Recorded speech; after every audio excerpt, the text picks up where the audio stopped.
एक देश जिसकी 90% पॉपुलेशन गरीबी में थी, जिसकी ऑलमोस्ट पॉपुलेशन ड्रग एडिक्ट थी, जिस देश के पास फूटी कौड़ी तक नहीं थी, आज वो कैसे वर्ल्ड्स रिचेस्ट कंट्री बन गई। और ये सब किया सिर्फ इस आदमी ने। 1965 में मलेशिया से अलग होने के बाद सिंगापुर की हालत बहुत ज्यादा खराब हो गई। भूखमरी, दंगे, ड्रग्स इस देश में बुरी तरीके से फैल चुके थे। बट प्राइम मिनिस्टर लियान कू ये इस देश की काया पलट कर देते हैं, जिसके लिए वो सेकुलर स्कूल्स बनाते हैं जिसमें हर धर्म, हर कम्युनिटी के बच्चे एक साथ पढ़ेंगे। इससे पहले सिंगापुर में हर कम्युनिटी के अलग अलग स्कूल्स होते थे। सेकुलरिज्म लाने के लिए इन्होंने हर भाषा में पढ़ाई को अवेलेबल करवाया।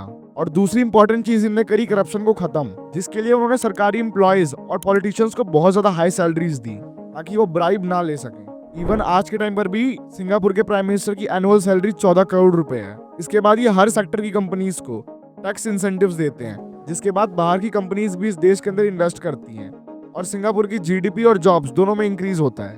बट इस टाइम तक भी इस देश के अंदर सिर्फ नॉर्मल प्रोडक्ट बन रहे थे जिनकी वैल्यू बहुत कम थी, जैसे अगरबत्ती, मच्छर मारने की दवा। सिंगापुर के लोगों के पास पैसा तो आ रहा था, लेकिन उस हिसाब से पैसा नहीं आ रहा था जिस हिसाब से ये मेहनत कर रहे थे।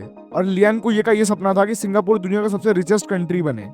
इसके बाद वो अपने देश के अंदर हाई वैल्यू प्रोडक्ट्स की मैन्युफैक्चरिंग स्टार्ट करते हैं, जिसमें मेहनत कम और पैसा ज्यादा हो, जैसे सेमीकंडक्टर, माइक्रोचिप्स, बायोटेक। और इन सब चीजों को इम्प्लांट करने के बाद तो सिंगापुर की जीडीपी बूम हो जाती है। लिटरली जिस देश के लोग एक टाइम पर भूखमरी से मर रहे थे, आज उनमें से हर 6 में से एक आदमी करोड़पति है। फॉलो, सब्सक्राइब करो ऐसी और वीडियोस के लिए।